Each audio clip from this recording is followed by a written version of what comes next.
खुदावंद के पाक कलाम में से नए नामे में करंथस की कलीसिया के नाम पौलुस रसूल का दूसरा ख़त 13वें बाब की 11वीं आयत आपके लिए पढ़ रहा हूँ।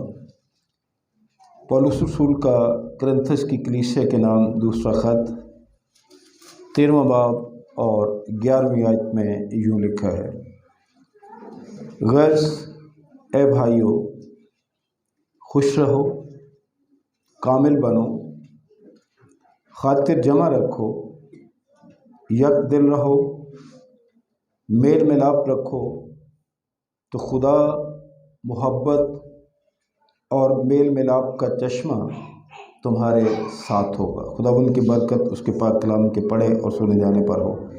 आमीन। आइए एक दफ़ा फिर अपने सरों को खुदावंद के हुज़ूर झुकाएं। खुदावंद खुदा ज़मीन व आसमान के खालिक और मालिक बाप, बड़ी आजिज़ी के साथ तेरे फजल के तख्त के सामने आए हैं यीशु मसीह के अजीम और कादिर नाम में कि तू अपना करम कर, अपना रहम फरमा, अपने अदना खादिम की सारी कमज़ोरियाँ मुआफ़ कर, गुनाह बख्शे और अपने पाक कलाम से नवाज।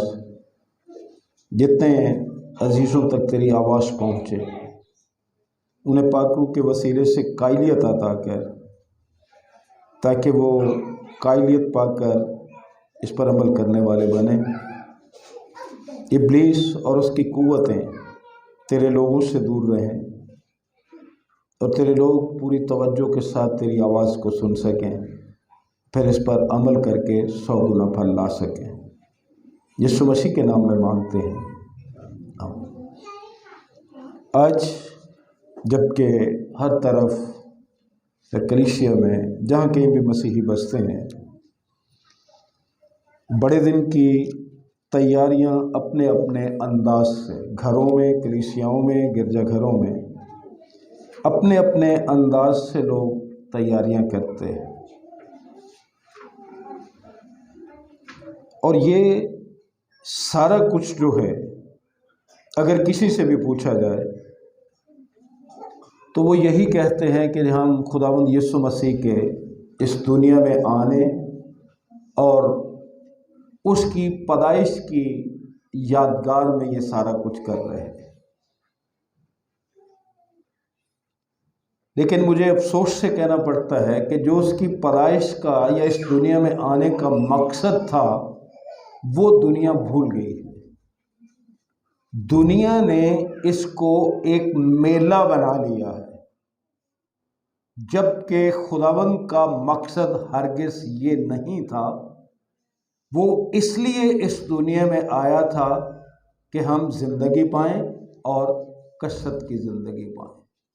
अगर हम में से किसी एक ने भी जिस मकसद के लिए खुदावंद यीशु मसीह दुनिया में आया था, वो मकसद हमारी ज़िंदगी में पूरा नहीं हो रहा, हमने अब्दी ज़िंदगी नहीं पाई और हमारे दरमियान ख़ानदान हो, कलीसियाएँ हों या बरादरी हो, अगर यकदिली नहीं है और मेल मिलाप नहीं है, तो खुदा जो मोहब्बत और मेल मिलाप का चश्मा है वो भी हमारे साथ नहीं।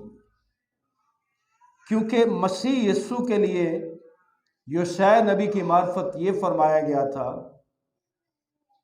एक कुंवारी हामला होगी और वो उसका नाम इमैनुएल रखे। फिर मत्ती रसूल की मार्फत इंजील में हम पढ़ते हैं कि उसका नाम इमैनुएल है, जिसके माने खुदा हमारे साथ। अब यहाँ पे जो रसूल ने कहा, गौर से सुनिए फिर कि क्या रसूल कह रहा है। गर्ज ए भाइयों खुश रहो, कामिल बनो, खातिर जमा रखो, यक दिल रहो, मेल मिलाप रखो, तो खुदा मोहब्बत और मेल मिलाप का चश्मा तुम्हारे साथ होगा।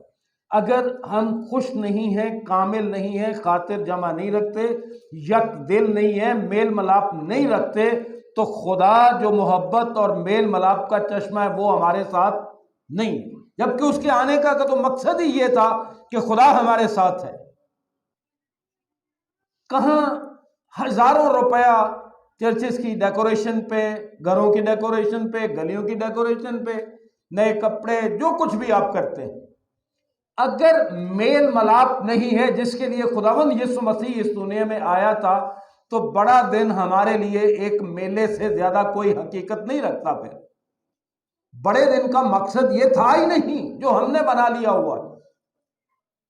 बड़ा दिन तो कोई और मकसद था खुदा का, कि खुदा का बेटा इस दुनिया में आए, क्योंकि उसने नबी भेजे, फिर अपना बेटा भेजा, कि किस तरह से इंसान का मेल मलाप खुदा के साथ होता है, किस तरह से इंसान की खुदा के साथ सुलह होती है।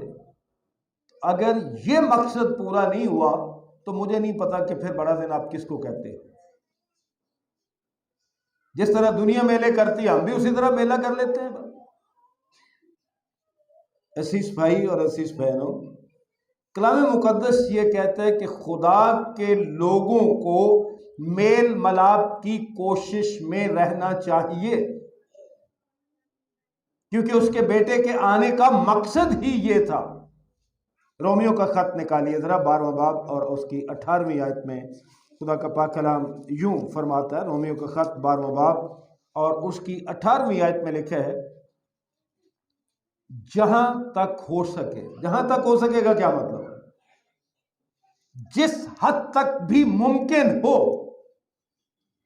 जहां तक भी हो सके, सब आदमियों के साथ मेल मलाप रखो। सिर्फ अपना खानदान, अपने अजीज, अपने रिश्तेदार मुराद नहीं है। कलाम ये फरमा रहा है कि जहां तक हो सके तुम अपनी तरफ से सब आदमियों के साथ मेल मलाप रखो। ये बड़ा दिन है। और अगर हमारी ये सारी तैयारियां भी मुकम्मल हो जाएं, हाँ, हमारे गिरजाघर, हमारे घर कितने भी सज ना जाए, जब तक हमारा अंदर नहीं सजता खुदावंद यीशु मसीह की मोहब्बत से, दूसरों के साथ मेल मलाप से, या दूसरों से मोहब्बत के साथ, उस वक्त तक बड़े दिन के माने हमारे लिए सिर्फ एक मेला, अच्छे खाने खाने का, तोहफे तोहफे देने का, इससे ज्यादा कोई हमारे लिए वो हैसियत नहीं रखेगा अगर हम ये नहीं करते। इसी तरह इब्रानियों के खत का मुसन्निफ भी 12वें बाब की 14वीं आयत में कहता है, इब्रानियों का खत उसका 12वां बाब और उसकी 14वीं आयत में खुदा का पाक कलाम हमें यूं बताता है, सबके साथ मेल मलाप रखने और उस पाकीज़गी के तालिब रहो जिसके बगैर कोई खुदावंद को ना देखे। इससे बड़ी बात और क्या हो सकती है? सोचो, गौर करो कि बड़ा दिन है क्या। कलाम ये फरमा रहा है, सबके साथ मेल मलाप रखने और उस पाकीज़गी के तालिब रहो जिसके बगैर कोई खुदावंद को ना देखेगा। अगर आप मेल मलाप नहीं रखते, कामिल नहीं बनते, पाकीज़गी आपकी जिंदगी में नहीं है, बाहमी मोहब्बत नहीं है, फिर आप खुदा को देख नहीं सकते, फिर आप खुदा की बादशाही के वारिस नहीं हो सकते। आप समझते हैं कि चर्च सजा लेने से खुदा की बादशाही का वारिस बना जाता है? अच्छे कपड़े पहनने, अच्छे खाने खाने से, या घर गलियां सजा लेने से खुदा की बादशाही में दाखिल हुआ जाता है? मैं ये नहीं कह रहा कि ये बुरी चीजें आप करते हैं, करें, जरूर करें, लेकिन जिस मकसद के लिए खुदा का बेटा इस दुनिया में आया था, अगर वो हमारी जिंदगी में पूरा नहीं होता तो फिर ये सारी चीजें जो है बेमानी हो जाती। जकरिया की किताब के 8वें बाब की 19वीं आयत में खुदा का पाक कलाम यूं फरमाता है, पुराने अहदनामे में जकरिया की किताब उसका 8वां बाब और उसकी 19वीं आयत में, कि सलामती जो है, अमन जो है, मेल मलाप जो है, भाईचारा जो है, मोहब्बत जो है बाहमी, उसे अजीज रखो। 8वां बाब और उसकी 19वीं आयत में खुदा के पाक कलाम में लिखा है कि रब्बुल अफ़वाज यूं फरमाता है कि चौथे और 5वें और 7वें और 10वें महीने का रोज़ा बनी यहूदा के लिए खुशी और खुर्मी का दिन और शादमानी की ईद होगा, इसलिए तुम सच्चाई और सलामती को अजीज रखो। अगर हम सच्चाई और सलामती को, ये बच्चों को क्यों नहीं आप पकड़ते? जिनके भी हैं उनको पकड़े ताकि उनको पता चले कि हमने चर्च में बैठना कैसे है। अगर हम सच्चाई और सलामती को अजीज नहीं रखते तो फिर हमारे लिए अफसोस और खतरे की घंटी बज रही है कि हम खुदा की बादशाही के वारिस नहीं हो सकेंगे। फिर हमने कैसे जिंदगी गुजार दी? क्या जिंदगी गुजारी? क्या बड़े दिन मना लिए हम? क्या घरों को और गिरजाघरों को सजा लिया? अगर हमने सलामती को और सच्चाई को अजीज नहीं रखना। पतरस के पहले खत के 3 बाब की 10वीं और 11वीं आयत में लिखा है कि सुलह के तालिब। पतरस का पहला आम खत, उसका 3 बाब और उसकी 10वीं और 11वीं आयत में खुदावंद का पाक कलाम ये कहता है, चुनाचे जो कोई जिंदगी से खुश होना और अच्छे दिन देखना चाहे वो जुबान को बदी से और होंठों को मकर की बात कहने से बाज रखे। जिंदगी की खुशी का एक राज ये है, जिंदगी में अच्छे दिनों का एक राज ये है कि इंसान अपनी जुबान को बदी से और होंठों को मकर की बात कहने से बाज रखे। हमारी जिंदगी में खुशहाली है क्यों नहीं है? हमारी जिंदगी में खुशी क्यों नहीं है? हमारी कलीसिया में, हमारे खानदानों में, हमारी शख्सी जिंदगियों में इसीलिए खुशी और अच्छे दिन नहीं है कि हमारी जुबान पर बदी होती है हर वक्त और हमारे होंठ जो हैं वो मकर की बात कहने से रुकते नहीं हैं, बल्कि मंसूबे बनाते रहते हैं कि किस तरह से हमने मकर की बात करनी। इसीलिए हमारी जिंदगी में ना तो खुशी है और ना हम अच्छे दिन देखने पाते। पौलुस रसूल की मार्फत रोमियो के खत में 19वें आयत में यह कहा गया था कि उन बातों के तालिब हों जिनसे मेल मिलाप और बाहमी तरक्की हो। हमारी बाहमी तरक्की भी इसीलिए रुकी रहती है, खानदानी हो या कलीसियाई हो, क्योंकि हमारे दरमियान उन बातों की तलब नहीं रही जिनसे मेल मिलाप और बाहमी तरक्की हो। सुनिए जरा क्या कह रहा है कलाम। 14वां बाब और उसकी 19वीं आयत में खुदा का पाक कलाम कहता है, बस हम उन बातों के तालिब रहे, उन बातों में हमारा दिल लगे, हम उन बातों के चाहने वाले हों जिनसे मेल मिलाप और बाहमी तरक्की हो। यह है खुदा के पाक कलाम का मकसद, मसीह यीशु के आने का मकसद, कि हम उन बातों के तालिब हों जिनसे मेल मिलाप और बाहमी तरक्की होती। क्यों हमारी बाहमी तरक्की रुकी है? क्यों हमारा मेल मिलाप आपस में रुका हुआ है? इसलिए कि हम इन बातों के तालिब हैं ही नहीं है, हम और बातों के तालिब हैं। हमारी जिंदगी में हमने अपना मकसद ही तब्दील कर लिया है। जिस मकसद के लिए खुदावंद यीशु मसीह इस दुनिया में आया था, हमने उस पर अपनी तवज्जो मरकूज नहीं रखी, हमारी तवज्जो किसी और तरफ चली गई है। हमने सिर्फ अच्छे खाने खाने, अच्छे लिबास पहनने और गिरजाघरों और घरों की सजावट को बड़ा दिन समझ लिया। दिल किधर है हमारी जिंदगी में? खुदावंद का असर क्या? हमारी जिंदगी में तब्दीली क्या है? खुदावंद यीशु मसीह तो इसलिए इस दुनिया में आया था कि हम तब्दील हों। हम जो खुदा की हजूरी से निकले हुए थे, हम खुदा की हजूरी में वापस जाएं। हम जो खुदा से दूर हो चुके थे, हमारी खुदा के साथ सुलह हो जाए। अगर ये चीज नहीं होती, आपस में और खुदा के साथ हमारी सुलह नहीं है, फिर बड़े दिन के मानी हमारे लिए कुछ और, खुदा के कलाम के मुताबिक या खुदा की मर्जी के मुताबिक हम बड़े दिन को नहीं मना रहे, हम अपनी खुशी के लिए सारा कुछ कर रहे हैं। मत्ती रसूल की मार्फत खुदावंद की इंजील उसका 5वां बाब और उसकी 9वीं आयत मशहूर आयत है, शायद कईयों को याद भी हो।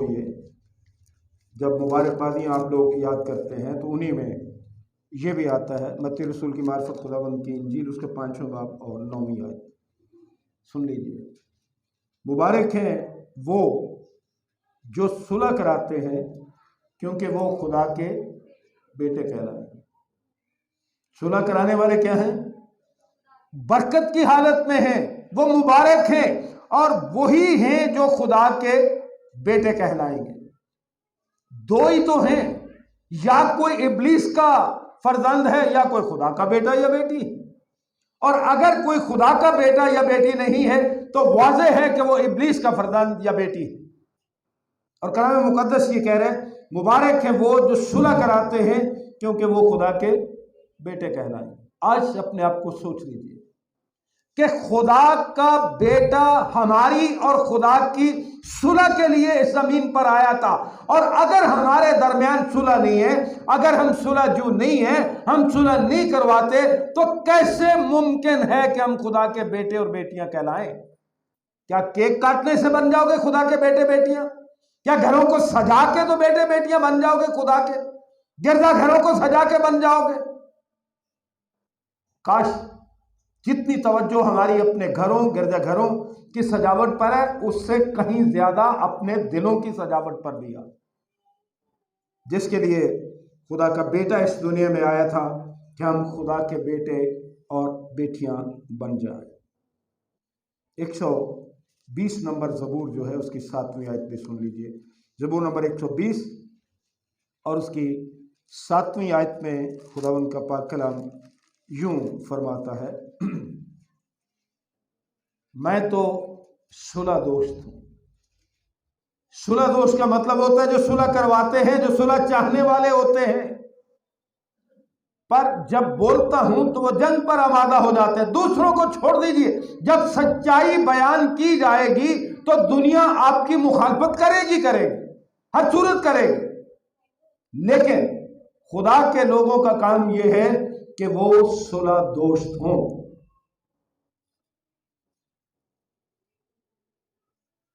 यही वो बात थी जो नयतनामे में कही गई कि मुबारक है वो जो सुलह करवाते हैं, क्योंकि वो खुदा के बेटे कहलाएंगे। इसलिए अजीज भाइयों और अजीज बहनों, मुझे और आपको सुलह दोस्त होने की जरूरत है, ना कि हम लड़ाई झगड़ा करवाने वाले या लड़ाई झगड़ा करने वाले बने। मैंने पहले भी गुजारिश की कि मुकद्दस लूका की मार्फत इंजील 2 बाब 14वीं आयत कि खुदावंद यीशु मसीह की आमद का मकसद क्या था। मुझे किसी किस्म का कोई आर नहीं है, ना मैं किसी भी सजावट के या जो भी आप करते हैं इसके मुखालिफ नहीं हूं मैं, लेकिन ये जरूर चाहता हूं कि जिस मकसद के लिए खुदा का बेटा आया था, हमने अपनी तवज्जो उस मकसद से हटा ली है। मुकद्दस लूका की मार्फत हमारे खुदावंद की इंजील 2 बाब और 14वीं आयत, बल्कि 13वीं आयत भी पढ़ देता हूं। और यकायक उस फरिश्ते के साथ आसमानी लश्कर की एक गिरोह खुदा की हम करती और ये कहती हुई जाहिर हुई, आलम बाला पर खुदा की तमजीद हो और जमीन पर उन आदमियों में जिनसे वो राजी है सुलह। बहुत सी बातें इस सिलसिले में कही जा सकती है। आलम बाला पर तो हर सूरत खुदा की तमजीद होनी है। इब्लीस और उसके सारे साथी गिराए जा चुके हैं। अब आलम बाला पर खुदा की तमजीद होती है, लेकिन जिस मकसद के लिए खुदावंद यीशु मसीह खुदा का बेटा इस दुनिया में आया था, वो ये है कि जमीन पर उन आदमियों में जिनसे वो राजी है सुलह। अगर हमारे दरमियान सुलह नहीं है तो इसका मतलब है कि खुदा हमसे राजी नहीं। खुदा हमारे नए कपड़ों को नहीं देखता, अच्छे खानों को नहीं देखता, हमारी सजावट को, डेकोरेशंस को नहीं देखता। अगर हमारे दरमियान मेल मिलाप नहीं है क्योंकि लिखा ये है और जमीन पर उन आदमियों में जिनसे वो राजी है सुलह। अगर आप समझते हैं कि जी मेरी खुदा के साथ सुलह है, खुदा मुझसे राजी है, तो फिर हमारे दरमियान सुलह क्यों नहीं, मेल मिलाप क्यों नहीं है? और अगर मेल मिलाप नहीं है तो इसका मतलब है कि खुदा हमसे राजी नहीं।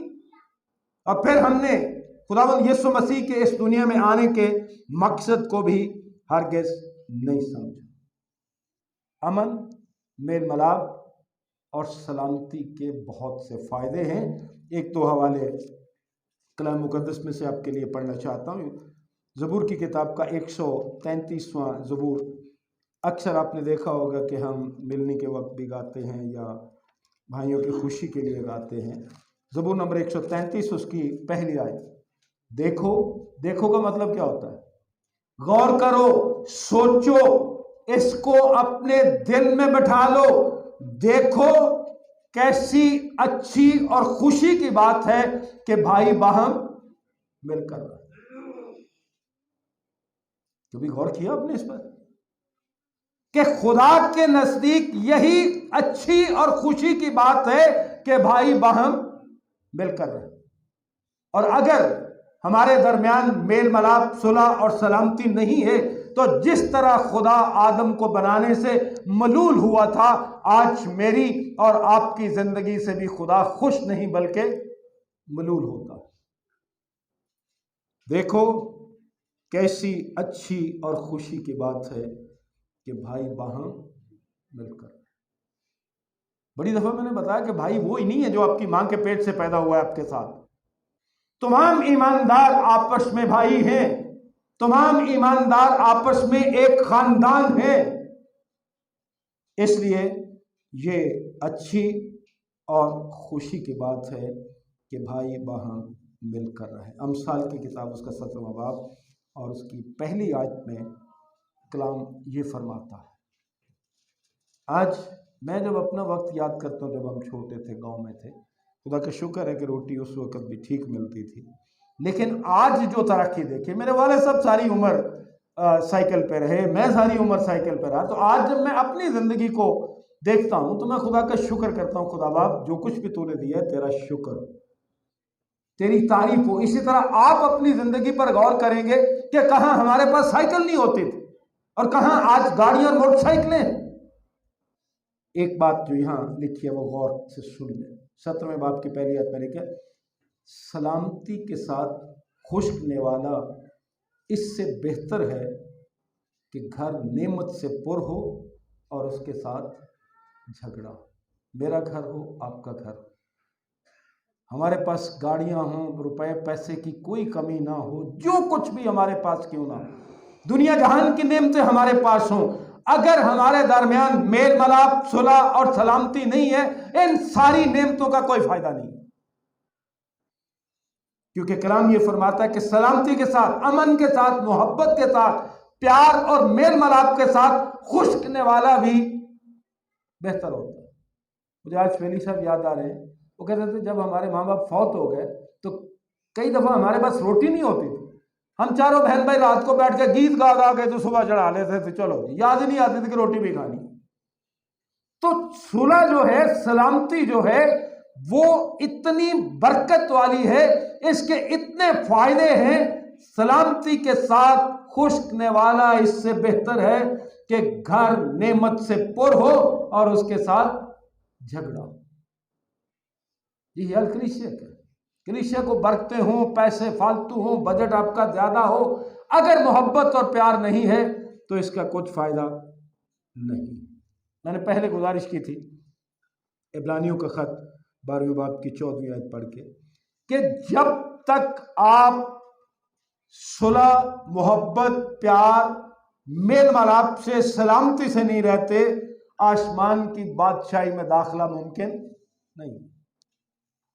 इसलिए आसमान में दाखिल होने के लिए मेल मिलाप इंतहाई जरूरी है।